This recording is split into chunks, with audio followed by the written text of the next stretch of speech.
Oliver. And ladies and gentlemen, as Chair of Mid Ulster District Council, I wish to welcome you all here to Partick Theatre for a night of music and reflection. Tonight's concert is part of the Mid Ulster Council Decade of Anniversaries programme.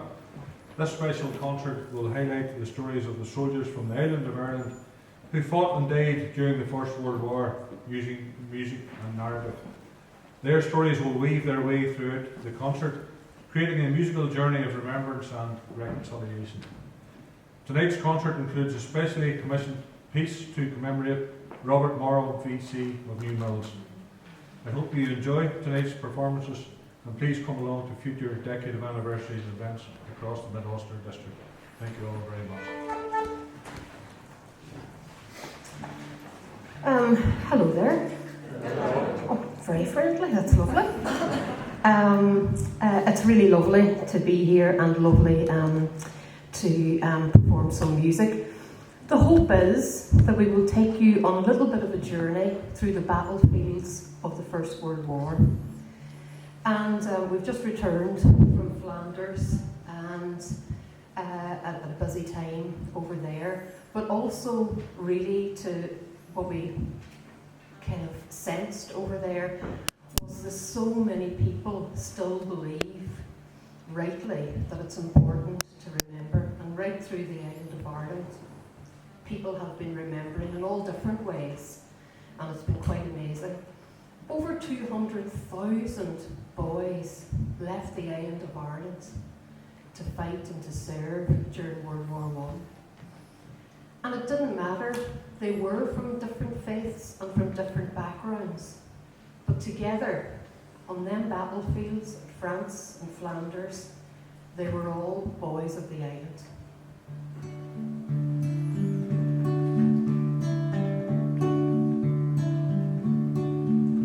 In Flanders field lay the brave and the bold, boys of the island who never came home, where the red poppies bloom through the green and the gold.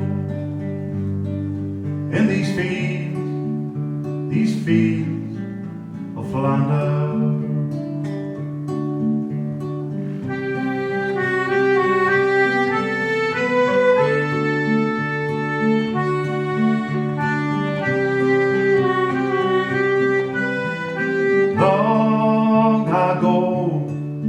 all they had, all they gave, boys of the island whose youth was betrayed and cast in the wind where they lie in their graves. In these fields of Flanders, green grow the laurel, and bright the orange lily. But oh, how those red poppies blow in these fields of Flanders. Does it all seem bright? Does it all seem so far away? Does it all seem too long ago to matter? It matters. In Flanders field, where their names are in stone, boys of the island who never came home, where the young soldiers march and the old cry alone. In these fields of Flanders,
Flanders,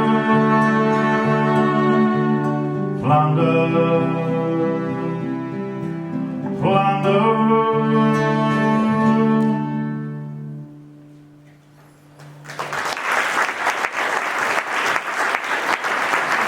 The Battle of the Somme, and subsequently then after, in September, members of the 16th AS Division lost about 4,000. Terrible loss of young men. This was written, as Jesse said, the Sam's Play Home for Christmas was about 4 young boys that left the island, went out for a great adventure as they thought, and they thought they'd be home for Christmas. This is called Soldier.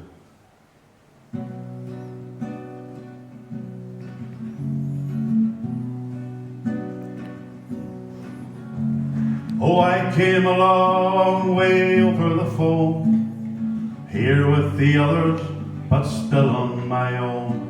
And I don't even know if I'll make it back home. I'm a soldier. I left home believing that freedom was free. Thousands and thousands of dead disagree. And I know I can't change it, but it's changing me. I'm a soldier. Jesus, carry me back again, far from the fields of men, over the rooftop. Oh, dreams that I left beyond the fire step. The moon rose over the Somme. Doesn't seem right when a boy bows his head. Nothing to ask but repose for the dead. And I hope against hope that he dies in his bed. Not a soldier. Jesus, carry me back again, far from the fields of pain, over the rooftop. Oh, dreams that I left beyond the fire step.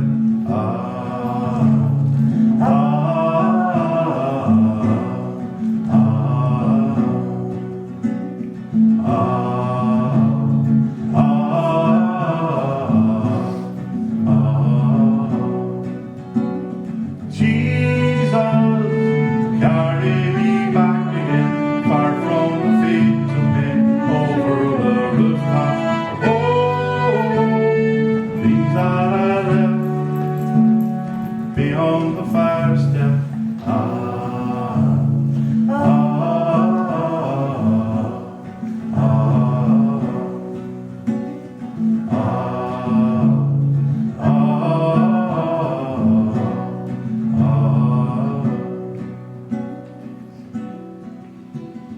I am a number without a name, crouched in the trenches with shadows of men.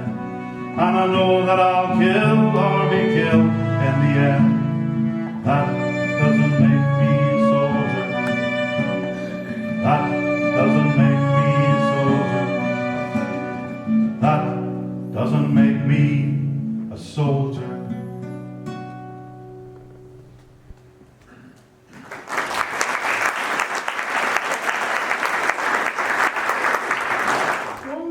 Officers that found himself at Guillemot and Ginchy in September was a man called Tom Kettle, and Tom Kettle was part of the Royal Dublin Fusiliers. And some say Tom had a premonition of his death, and he said it's okay. He'd written to several of his friends saying, if I end up lying in these fields in France, it's okay, because I'm with the men that I have fought with and served with. He sat down just a few weeks before he died on the 9th of September in 1916, and he wrote a poem, and it's called To My Daughter Betty. I give to you the gift. And he wanted to explain to his daughter, when she grew up, why he had died on the battlefields in France his motivations for leaving Ireland, leaving his family, and dying on those fields with so many others.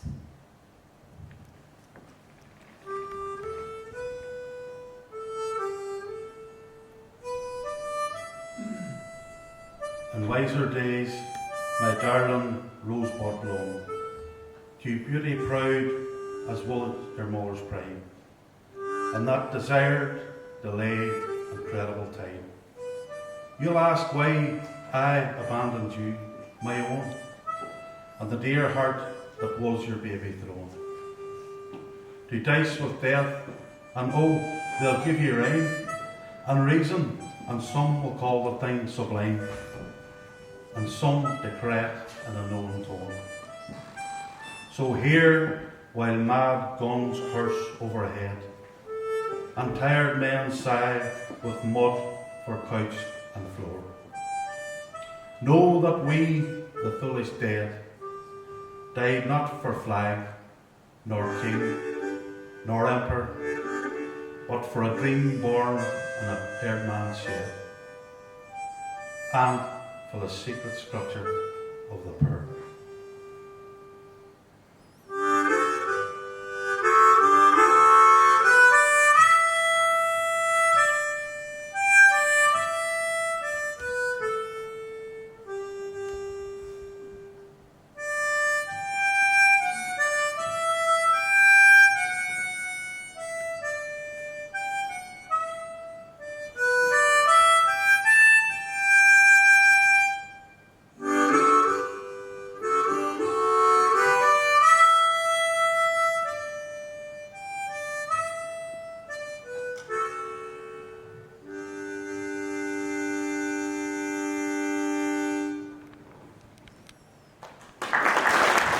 Stories from the First World War, so many heartbreaking stories, and sometimes we need to hear the stories to know the soldiers and to know that every one of them had families, had mothers, had wives, maybe sweethearts, sisters and brothers, and they were part of a community. And one of them soldiers is a young man from Rafone in County Donegal, and he's a little bit of a different story. Bernard McGeehan joined up in 1914 because he thought he could help with the horses during the war, and he loved horses. So he joined up, and he did work with the horses and worked with them very well.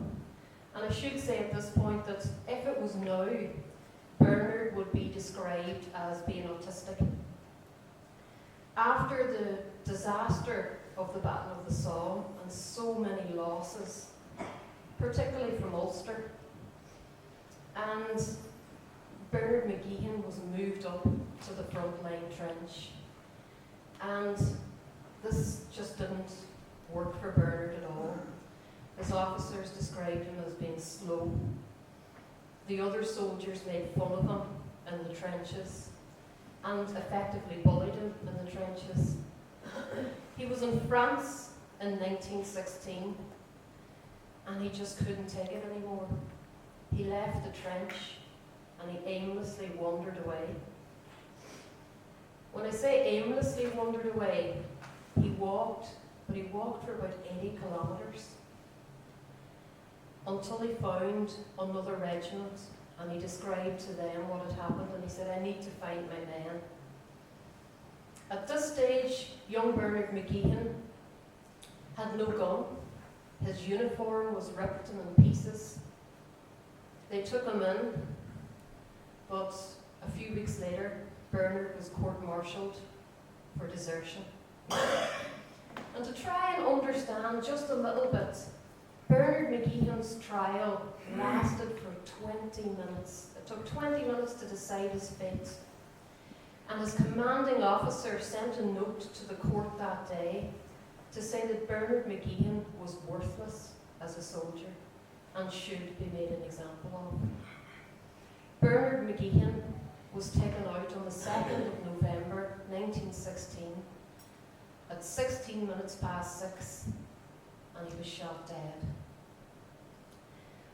In 2006, Bernard, along with 305 other soldiers, got a pardon, an effect to say what happened to Bernard McGeehan and the others was wrong. But what did that mean for Bernard's family back home, and for any of the families?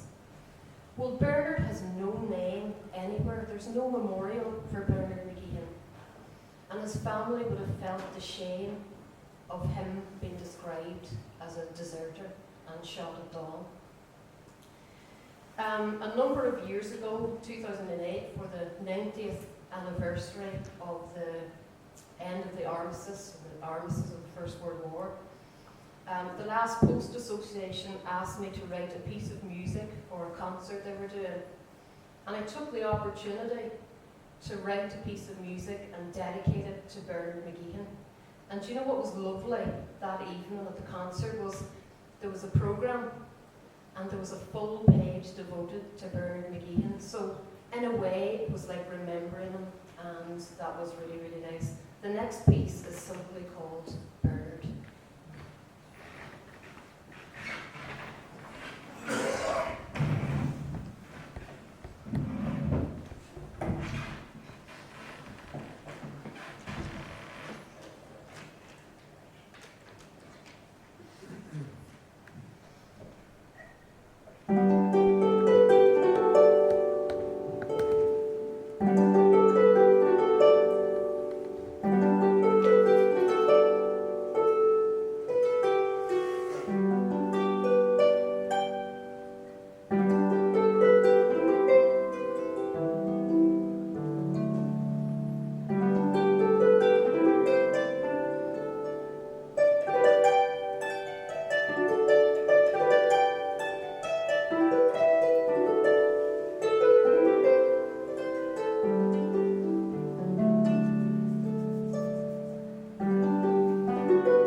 school in Donegal, we didn't really learn anything to do with the First World War.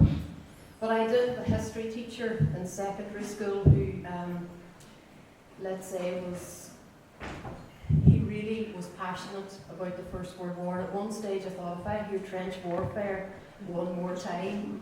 But looking back, I was so lucky that he instilled in me, even at that early stage, a passion for just finding out why, how did so many men die, and for what? And I didn't realise that I had any connection whatsoever. And I don't know if it's the same up here, but whenever I was growing up in Donegal, we had the good room. You know, the room that the visitors get into? You know that room? And you might be allowed for Christmas dinner in it, but when there's visitors, they can get into it, no problem. The best biscuits and everything are brought out for them. But whenever I was young, it was my job to polish these two vases that were on top of the mantelpiece and the fireplace at home. And I didn't really like them that much because they were full of wee indentations. And I never knew what they were until my dad said, well, sure, your grand-uncle took them back from the war. I thought, right. He says, yeah, a German prisoner of war gave them to him. And on front of these two vases, which then I found out were shells and indeed were trench art, as described now, there was an image of a woman with long hair. And I always wondered, the soldier that sat making that and putting that art onto the shell, such beauty for such a thing that was so destructive. And so then, that was the first time I realised I have a relative. Then, there's a few coincidences in this, but then I found out that he kept a war diary. He was a chaplain during the war, and he was wounded during the Battle of Passchendaele.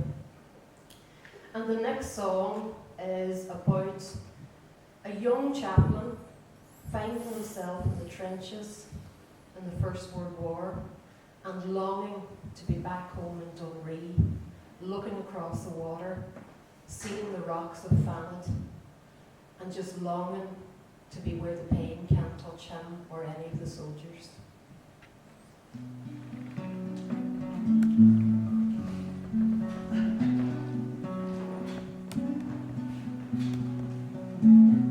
Beside a kite across the western sky, dreaming of days in Donegal, swelly breezes take my breath away as they flow down to Dunree.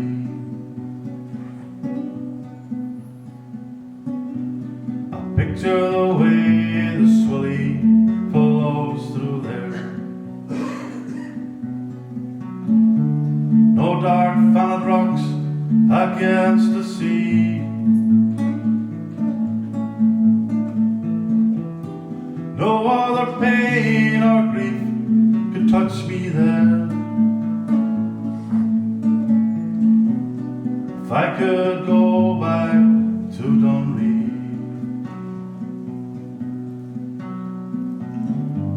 and maybe the days that I remember will carry me through the Swindon rain.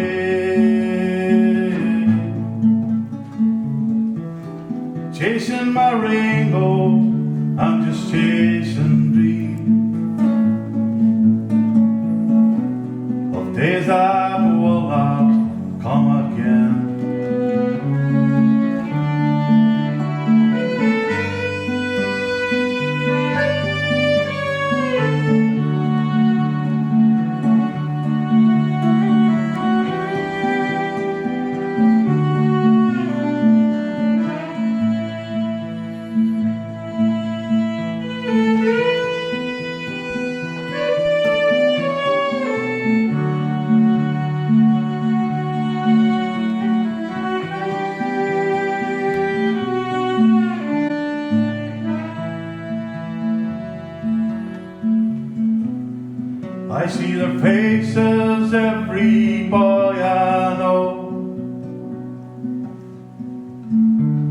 all looking to me with eyes of pain.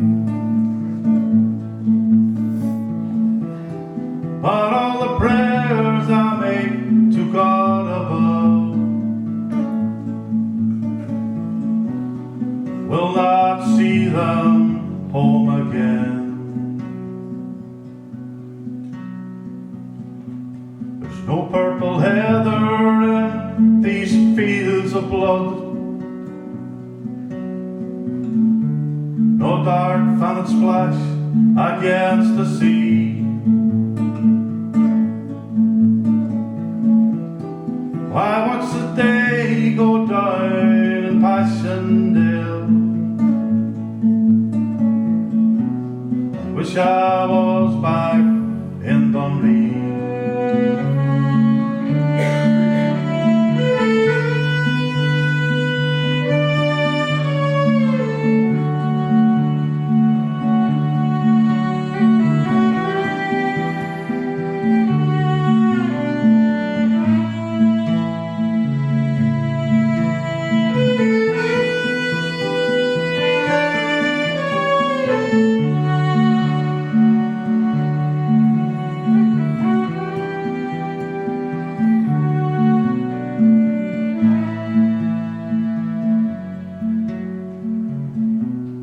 Wish I was back in Dunree.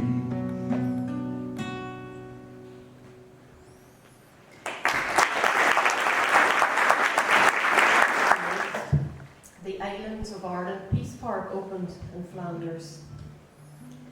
And it was the first joint memorial for all of the soldiers from the island of Ireland. So the 36th Ulster Division, the 16th Irish Division, and I suppose they're now called the Forgotten 10th Division as well. And this was made after a journey of reconciliation and seeing what was out in Flanders and at the Somme and realising there's nothing for everybody here. And this really was the start of memories being unlocked within families, within communities, and the journey beginning towards a shared remembrance and remembering our shared history. In my family, I discovered that my granduncle, this chaplain, had kept a war diary of his time in the trenches. And when I say a war diary, 600 pages of a diary. It's kept in the Public Records Office in Belfast, and I was the first of our family to read it. And then another quite strange thing happened along my journey. And we've all had journeys to do with remembrance in the First World War because it connects us all through community and through our families in some way. And the next coincidence was while in Flanders, I'd be very honoured to be invited to play and perform at the Men in Gate ceremony that happens every evening at 8 o'clock, where they block off all the roads and the fire men stand out and they play The Last Post on the bugles. And it's a very, very poignant and it's a real privilege to play there. And there was a report on TV then that went back home, and a woman rang my parents. I'm trying to make this short, but a woman rang my parents to say, you know, there's a chalice that Chaplain James McGrory had in the trenches, and it's in America now. And the next time she phoned to say that she was actually, as a relative, going to bring the chalice back to Belfast. And she did that, and she says, come up and see it. So about 2 minutes later, I'm in the car on the way to Belfast. And this lovely, lovely woman brings out of a dusty bag this beautiful little chalice that my granduncle used in the trenches. And he describes in his diary that he was in the trenches at one time for 6 continuous weeks without being able to lift his head above the parapet. And he was dealing, as a chaplain, with a lot and writing home, attending the dying soldiers. And this is the very chalice I thought I would bring along tonight. It's deliberately in a shoebox because, but don't worry, it's a Clark shoebox, it's just not any shoebox. But it's deliberately in a shoebox because when the Queen and Mary McAleese and the King of Belgium opened the Island of Ireland Peace Park in 1998, they said that it was time, particularly Mary McAleese said, it's time for the people to go to the attics and open up the shoe boxes and find the information of their relatives from the First World War. This is the chance.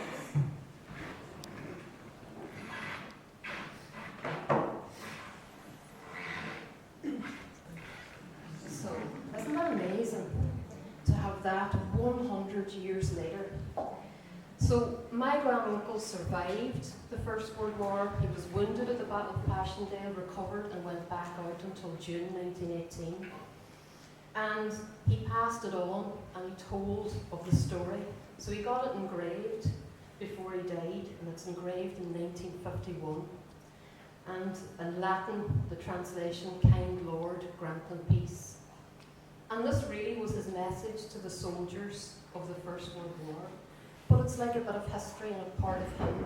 So this was made the journey back to Flanders last week as well. And it's amazing how these things happen. And I find myself with Richard and with Tom here on the battlefields playing music to remember the soldiers. The next piece of music I'm going to play, I performed not that far from where my granduncle was wounded. And it's called In My Darkest Hour, and it's a tribute and dedicated to all the chaplains that served during the First World War.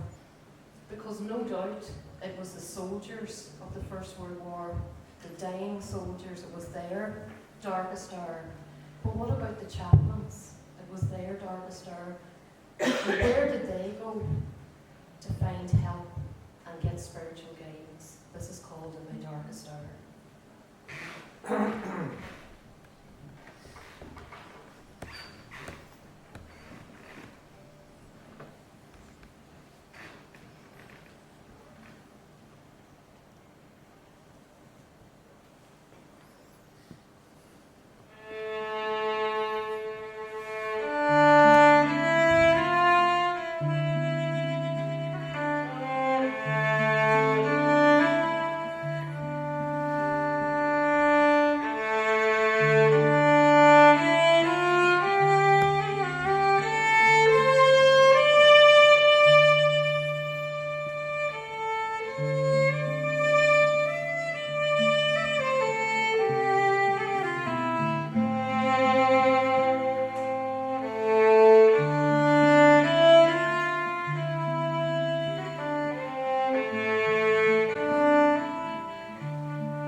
tune of my own. It's a composition called McGilligan Air.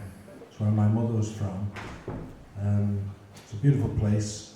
And I'm sure places like those places the soldiers left sustained them and possibly gave them hope when they were away, suffering such terrible times.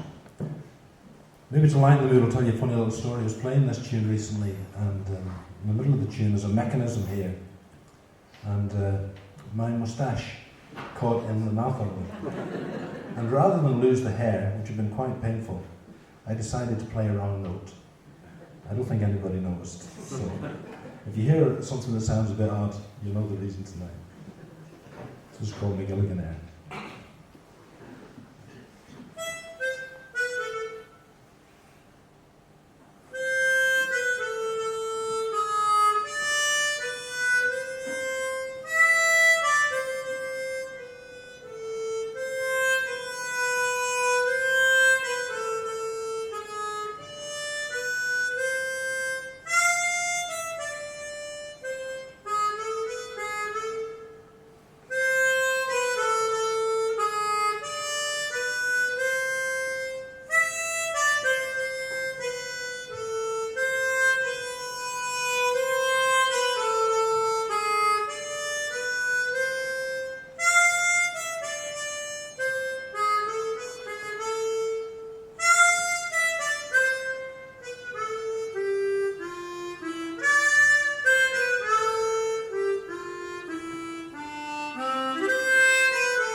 The major things in the First World War was the nurses that looked after the soldiers, the many, many soldiers. And last week we were in Flanders and we did a concert in Bruges. And the next piece was dedicated to the nurses that helped the men. And like the nurses really were they were like shining stars to them young men. And they were hope, and they were everything to them. And they were the one thing that at times stood between them and death, and pulling themselves out of a dark, dark place that we can only ever imagine what that place would be like. This is dedicated to all the nurses. It's a lament for the nurses, and it was first performed last week in Bruges, and we thought we'd play it for you.